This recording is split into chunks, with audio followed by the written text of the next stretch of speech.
Lift तेजी से नीचे उतरती चली जा रही थी। लिफ्ट के अंदर एक लंबे कद और भारी जिस्म का आदमी खड़ा था। उसकी आंखों पर गागल थी।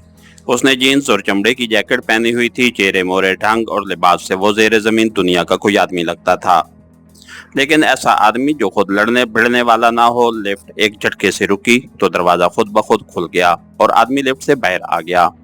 ये एक तवील राहदारी थी जिसकी छत में मुख्तलिफ रंगों के बल्ब जल रहे थे। राहदारी में 4 मशीन गनों से मुसल्लह अफराद मौजूद थे, लेकिन उस आदमी को देखकर उन्होंने कोई हरकत करने की बजाय सिर्फ शनासाई के अंदाज में सर हिलाए। लिफ्ट से निकलने वाला मुस्कुराता हुआ आगे बढ़ता चला गया। राहदारी के इख्तिताम पर एक दरवाजा था जिस पर सुर्ख रंग का बल्ब जल रहा था। लिफ्ट से निकलने वाला उस दरवाजे के सामने जाकर खड़ा हो गया।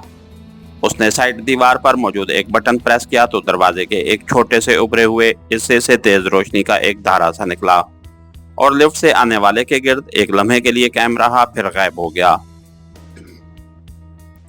उसके साथ ही खटाक की आवाज के साथ ही दरवाजे की साइड में मौजूद दीवार के अंदर एक खाना खुल गया। उस खाने के अंदर एक फोन पीस मौजूद था जिसके साथ स्प्रिंग नुमा तार भी मुंसलिक थी। लिफ्ट से आने वाले ने फोन पीस उठाया और उस पर नंबर प्रेस कर दिए। यस।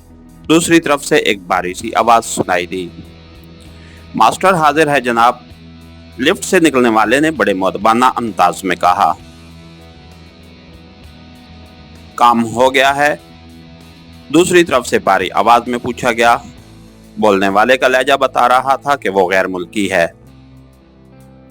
यस सर, मास्टर ने जवाब दिया।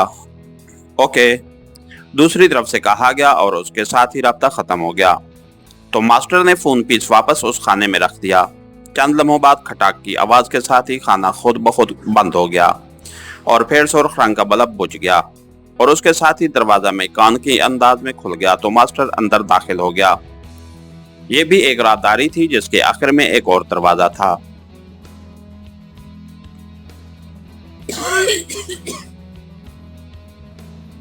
मास्टर जब उस दरवाजे तक पहुंचा तो दरवाजा खुद ब खुद खुल गया और मास्टर अंदर दाखिल हुआ।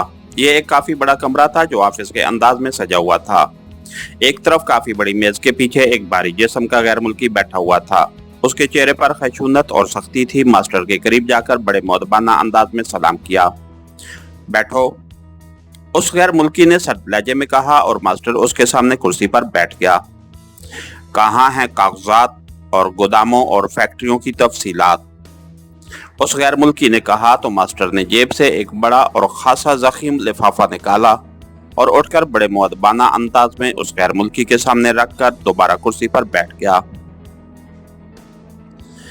गैर मुल्की ने लिफाफा खोला और उसमें मौजूद कागजात बाहर निकाले और उन्हें खोलकर देखना शुरू कर दिया। ठीक है, लेकिन अब मौका पर कब्जा कौन दिलाएगा? गैर मुल्की ने कहा। इसमें उस आदमी का नाम मौजूद है और उसके पास अथॉरिटी लेटर भी है, मास्टर ने जवाब दिया। है, ठीक है, अब तुम जा सकते हो। जब कब्जा मिल जाएगा तो तुम्हारे अकाउंट में तुम्हारी रकम पहुंच जाएगी, गैर मुल्की ने कहा और हाथ में पकड़े हुए कागजात उसने मेज की दराज खोलकर उसमें रख दिए।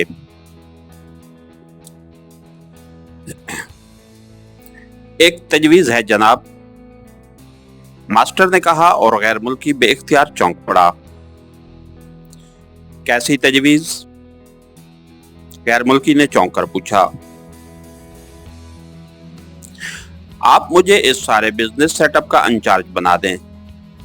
मुझे इसका तजर्बा है और मकामी सतह पर मेरे राब्ते भी हैं, मास्टर ने कहा। ये हमारी लाइन का काम नहीं है मास्टर, और ना हम इस किस्म का बिजनेस मुस्तकिल तौर पर कर सकते हैं। हमने तो किसी पार्टी से इकट्ठा सौदा करना है और अपनी रकम और मुनाफे लेकर एक तरफ हो जाना है, उस गैर मुल्की ने कहा। आप इस सिलसिले में किसी मकामी पार्टी से राब्ता करेंगे? मास्टर ने कहा। हाँ, जाहिर है, गैर मुल्की ने हैरत भरे लहजे में कहा। उसका अंदाज ऐसा था जैसे उसे मास्टर की बात समझ ना आई हो। जनाब, अगर मैं आपको ऐसी पार्टी दे दूं तब? मास्टर ने कहा। तुम्हारे पास अगर कोई ऐसी पार्टी है जो हमें असल से ज्यादा मुनाफे पर नकद रकम दे सकती है तो हमें क्या एतराज है, लेकिन अगर ऐसी बात थी तो तुम बराह रास्त उस पार्टी से भी सौदा कर सकते थे। गैर मुल्की ने हैरान होकर कहा।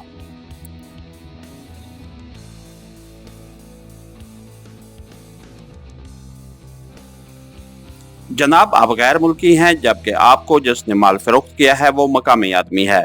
अब ये पार्टी आपसे बात करते वक्त मरऊब रहेगी, जबकि उस मकामी पार्टी के साथ उसका रवैया मुख्तलिफ होता और वो शायद फौरी तौर पर इतनी रकम न देता, जबकि फरोख्त करने वाली पार्टी उस वक्त हालात के शिकंजे में फंसी हुई है, इसलिए वो उसे फौरी फरोख्त करना चाहती थी, जबकि आपके साथ ऐसा मामला नहीं है। और इस तरह मुझे आपसे भी रकम मिल जाएगी और उस पार्टी से भी, मास्टर ने जवाब दिया। है, तुम खासे होशियार आदमी लगते हो। क्या तुम्हारा काम ठीक चल रहा है? गैर मुल्की ने मुस्कुराते हुए कहा। जी हाँ, जिस मेयार का है वो तो ठीक चल रहा है, लेकिन मैं उस मेयार से ऊपर जाना चाहता हूँ, गैर मुल्की ने कहा। तुमने मुझे बताया था कि फरोख्त करने वाली पार्टी के खिलाफ यहाँ कोई सरकारी ग्रुप काम कर रहा है, गैर मुल्की ने कहा। जी हाँ, इसीलिए तो इसने ये सोने के अंडे देने वाली मुर्गी गोश्त के भाव फरोख्त कर दी है। 10-15 अरब का सौदा सिर्फ 80 करोड़ में हो गया है। उसे अपनी इज्जत और साख की फिक्र थी, मास्टर ने जवाब दिया। अब ये नई पार्टी भी तो मकामी होगी, उसे इज्जत और साख की फिक्र नहीं होगी, और फिर क्या वो इतनी रकम दे सकेगी? गैर मुल्की ने पूछा। पहली पार्टी मुआशरे में इज्जतदार कहलाती है, जबकि दूसरी का ताल्लुक ज़ेरे ज़मीन से है। दोनों में फर्क है, मास्टर ने जवाब दिया।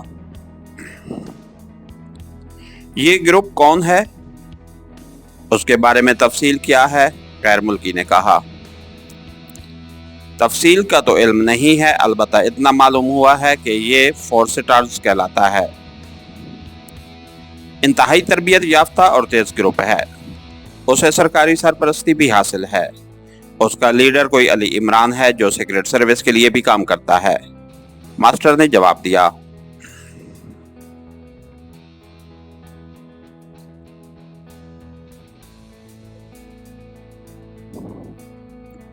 अगर हम खुद इस बिजनेस को चलाएं तो क्या तुम इस ग्रुप को कवर कर लोगे? गैर मुल्की ने कहा।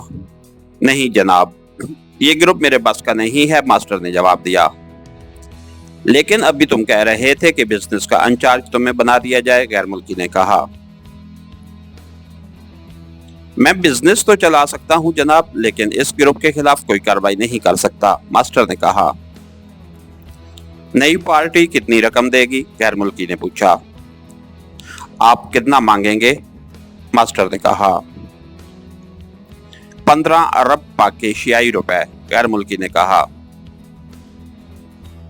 नहीं जनाब, 10-12 अरब तो मैंने मिसाल के तौर पर कहा था, ज्यादा से ज्यादा 90 करोड़ रुपए मिल जाएंगे, उससे ज्यादा नहीं, मास्टर ने जवाब दिया।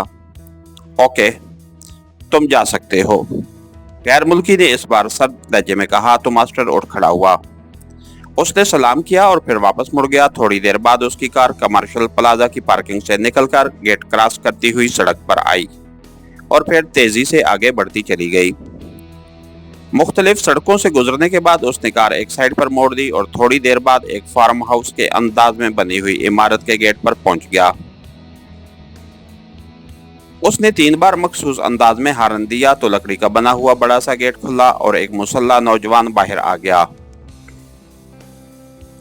गेट खोलो टॉमी, मास्टर ने खिड़की से सर बाहर निकालते हुए कहा। ओह बॉस, आप? मैं खोलता हूँ फाटक, आने वाले नौजवान ने कहा और तेजी से वापस मुड़ गया। चंद लम्हों बाद गेट खुल गया और मास्टर अंदर दाखिल हो गया। पोर्च में कार रोककर वो नीचे उतरा और फिर कार का दरवाजा बंद करके वो तेज तेज कदम उठाता आगे बढ़ता चला गया। थोड़ी देर बाद वो इमारत के अंदर एक कमरे में पहुंच गया। ये कमरा दफ्तर के अंदाज में सजा हुआ था। वो जहाजी साइज की मेज के अकब में मौजूद रिवॉल्विंग कुर्सी पर बैठ गया और उसने सामने रखे हुए फोन का रिसीवर उठाया और नंबर प्रेस करने शुरू कर दिए। यस, एक बारीक सी आवाज सुनाई दी। मास्टर बोल रहा हूँ निजामत, मास्टर ने तहकमाना लहजे में कहा। ओ बॉस, आप फरमाइए, दूसरी तरफ से बोलने वाले का लहजा मुअद्दबाना हो गया। रेड सिंडिकेट की तफसीलात सुपरफास्ट तक पहुंचा दी हैं या नहीं? मास्टर ने पूछा। पहुंच गई हैं बॉस, निजामत ने कहा। आज रात तमाम ऑपरेशन मुकम्मल हो जाना चाहिए, मास्टर ने कहा। यस मास्टर, तमाम ऑपरेशन आज रात मुकम्मल हो जाएगा।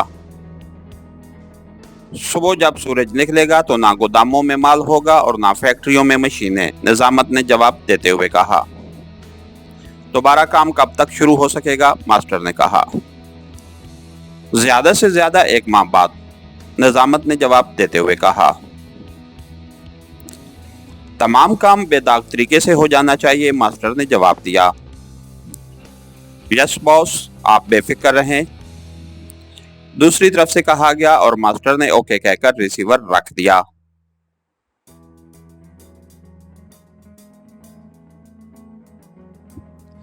उसके चेहरे पर गहरे इत्मीनान के आसार थे। थोड़ी देर बाद अचानक फोन की घंटी बज उठी तो मास्टर ने चौंक कर रिसीवर उठा लिया। मास्टर बोल रहा हूं, मास्टर ने कहा। डायना बोल रही हूं मास्टर, क्या हो गया है? और तुमने ना शक्ल दिखाई है और ना मुझे बुलाया है, क्या बात है? मुझसे नाराज तो नहीं हो गए? एक नस्वानी आवाज सुनाई दी। अरे अरे, तुमसे भला मैं कैसे नाराज रह सकता हूँ? मैं एक लंबी गेम में फंसा हुआ था, अभी चंद लम्हे पहले फारिग हुआ हूँ, मास्टर ने हंसते हुए कहा। लंबी गेम? ओ, लंबी गेम क्या मतलब? डायना ने हैरत भरे लहजे में कहा। बस यूं समझ लो कि अरबों रुपए की ये गेम है, नकद, और ये कारोबार जब चल पड़ेगा तो लाखों करोड़ों रोजाना की आमदनी भी है, मास्टर ने कहा। क्या क्या कह रहे हो? कहीं तुम्हें नशा तो नहीं हो गया? दूसरी तरफ से डायना ने कहा तो मास्टर बेख्तियार हंस पड़ा। मुझे खुद अपने आप पर यकीन नहीं आ रहा, लेकिन ये हकीकत है, बस दाव लग गया। हमारे पेशे में ऐसे ही दाव लगता है, लग जाए तो वारे न्यारे, ना लगे तो फिर मौत, मास्टर ने कहा। तफसील क्या है उस गेम की? डायना ने कहा। फोन पर नहीं बताई जा सकती, तुम आ जाओ मेरे ऑफिस में, यहाँ तफसील से बात होगी, मास्टर ने कहा। ओके, मैं आ रही हूँ, दूसरी तरफ से कहा गया और मास्टर ने रिसीवर रख दिया। उसे मालूम था कि यहाँ सबको डायना के बारे में इल्म है और वो बगैर किसी मदाखलत के उस तक पहुंच जाएगी, और ऐसा ही हुआ। तकरीबन पौन घंटे बाद दरवाजा खुला और एक खूबसूरत और नौजवान लड़की अंदर दाखिल हुई। आओ डायना, मैं तुम्हारा ही इंतजार कर रहा था, मास्टर ने मुस्कुराते हुए कहा। क्या तुम दुरुस्त कह रहे हो या सिर्फ मजाक किया था? डायना ने आगे बढ़ते ही इंतहाई मुसरत भरे लहजे में कहा। तुम्हें यकीन नहीं आ रहा? बैठो, मैं तुम्हें तफसील बताता हूँ, फिर तुम्हें यकीन आ जाएगा, मास्टर ने हंसते हुए कहा तो डायना मेज की दूसरी तरफ कुर्सी पर बैठ गई। उसके चेहरे पर बेपनाह इश्तियाक था। मैं तुम्हें मुख्तसर तौर पर बताता हूँ। यहाँ एक बहुत बड़ा आदमी रहता है जिसकी मुआशरे में बेहद इज्जत है। सदर ममलिकत तक उसके ताल्लुकात हैं और बेशुमार रिफाई इदारों का वो सरपरस्त है। और चूंकि वो बेहद फयाज आदमी है, रिफाई इदारों को बारी बारी रकमें अतिये के तौर पर देता है, इसलिए उसे इस दौर का हातम भी कहते हैं। उसका नाम नवाब इफ्तिखार अहमद है। वैसे भी नवाब है, उसकी जमीनें भी हैं, लेकिन दरअसल वो काले धंधे का बादशाह है। उसने नकली और जेली अद्वियात का कारोबार पूरे मुल्क में इस अंदाज में फैला रखा था कि उसे रोजाना लाखों करोड़ों का मुनाफा हासिल होता था। इन जेली अद्वियात बनाने की 10 बड़ी बड़ी फैक्ट्रियां मुल्क के मुख्तलिफ हिस्सों में खुफिया तौर पर कायम थीं, जो दिन रात नकली अद्वियात तैयार करती थीं। उसके बड़े बड़े खुफिया गोदाम इन जेली अद्वियात से हर वक्त भरे रहते थे और पूरे मुल्क में उसके कारिंदे उन्हें मुसलसल सप्लाई करते रहते थे। बेशुमार लोग इस कारोबार से अटैच थे, लेकिन उनमें से कोई भी नहीं जानता था कि असल मालिक नवाब इफ्तिखार है। फिर अचानक एक सरकारी ग्रुप इन अद्वियात के खिलाफ हरकत में आ गया और उन्होंने इंतहाई तेज रफ्तारी से काम करते हुए दारुल हुकूमत और उसके गर्दोनवा में उसका तमाम माल और आदमी पकड़ लिए। बेशुमार लोग मारे गए। वो दुकानदार जो ये माल फरोख्त करते थे, वो लोग जो उस कारोबार में मुलविस थे, वो सब मारे गए या जेल की सलाखों के पीछे पहुंच गए। ये ऑपरेशन सेंट्रल इंटेलिजेंस के तहत हुआ। बहरहाल इस ऑपरेशन से दारुल हुकूमत और इसके गिरदोनवा में कारोबार खत्म हो गया। उस पर इस कारोबार के बड़े आदमियों ने इस गिरोह का मुकाबला करने की कोशिश शुरू कर दी, लेकिन उनकी अपनी शनाख्त सामने आने लगी। तो एक औरत मार्गरेट, जो एक बड़े सेक्शन की इंचार्ज थी, ने बाकी सबको खत्म करके खुद मुकम्मल कंट्रोल संभाल लिया। लेकिन मार्गरेट से यह हमाकत हो गई कि उसने एक गैर मुल्की गिरोह को मकामी मुखालिफ गिरोह के खात्मे के लिए तलब कर दिया। लेकिन फिर हालात ऐसे हो गए कि मार्गरेट खुद मारी गई और गिरोह वापस चला गया, क्योंकि वो मकामी गिरोह, जिसका नाम 4 स्टार्स है, का मुकाबला नहीं करना चाहता था। उस पर नवाब इफ्तिखार घबरा गया। उसे यकीन हो गया कि वो बेनकाब हो जाएगा, चुनांचे उसने उस आदमी को मरवा दिया जिसने फॉरेन गिरोह को कॉल किया था। और फिर कातिल को खत्म करने के चक्कर में नवाब इफ्तिखार ने मुझे कॉल किया। मेरे नवाब इफ्तिखार से खासे गहरे तल्लुकात हैं। मैं उस केस में इंटर हुआ तो मैंने महसूस किया ये बहुत बड़ी गेम है और नवाब इफ्तिखार उसे संभाल नहीं सकता। तो मैंने उसे मशवरा दिया कि अपना पूरा कारोबार फरोख्त कर दे। वो आमादा हो गया। यहाँ एक गैर मुल्की सिंडिकेट मौजूद है। मैंने उससे बात की, वो उसे खरीदने पर रजामंद हो गया। मैंने उसे रकम लेकर नवाब इफ्तिखार को दे दी और नवाब इफ्तिखार से कागजात लेकर उस गैर मुल्की सिंडिकेट को दे दिए। लेकिन इस दौरान मैंने इन कागजात की फोटोकॉपियां तैयार करा ली और मैंने अपने एक आदमी के जरिए तैयार शुदा माल को फौरी तौर पर कब्जा में लेकर अपने गोदामों में शिफ्ट करा दिया। और आज रात फैक्ट्रियों से मशीनरी भी शिफ्ट हो जाएगी और सेंट्रल इंटेलिजेंस को इस गैर मुल्की सिंडिकेट के बारे में मुकम्मल तफसीलात पहुंचा दी। आज रात को ये मिशन मुकम्मल हो जाएगा। नवाब इफ्तिखार को रकम मिल चुकी है, इसलिए वो मुतमईन होगा और किसी किस्म का कोई एक्शन नहीं होगा। गैर मुल्की सिंडिकेट सुबह सेंट्रल इंटेलिजेंस के फंदे में फंस जाएगी। वो अपनी जानें बचाने में लग जाएगा और हम कुछ अरसे बाद मार्केट में सारा माल फरोख्त कर देंगे और उस मशीनरी से नई फैक्ट्रियां लगाकर माल सप्लाई भी करेंगे। इस तरह तैयार शुदा माल भी हमारा और आइंदा का वसीओ अरीज कारोबार भी हमारा। जबकि रकम सिंडिकेट ने अदा की और मालिक हम बन गए। मास्टर ने पूरी तफसील बताते हुए कहा, ओह, तो तुमने डबल किया, ट्रिपल गेम खेली है। Very good. लेकिन वो गिरोह जो उस कारोबार के पीछे लगा हुआ है, उसका क्या होगा? डायना ने कहा। उसने क्या करना है, जब उसे माल नहीं मिलेगा तो वो आखिर खामोश हो जाएगा और किसी और काम में लग जाएगा। फिर हम काम शुरू कर देंगे, मास्टर ने जवाब देते हुए कहा। तुम वाकई मास्टर हो, आज मैंने इस बात को तस्लीम कर दिया, डायना ने कहा और मास्टर बेइख्तियार खिलखिलाकर हंस पड़ा। इसके साथ ही हमारी आज के एपिसोड का इख्तिताम हुआ। कहानीकार चैनल को लाइक कीजिए, सब्सक्राइब कीजिए और बेल आइकन को प्रेस कर दीजिए ताकि हर आने वाली नई वीडियो आप तक बर वक्त पहुंच सके। शुक्रिया।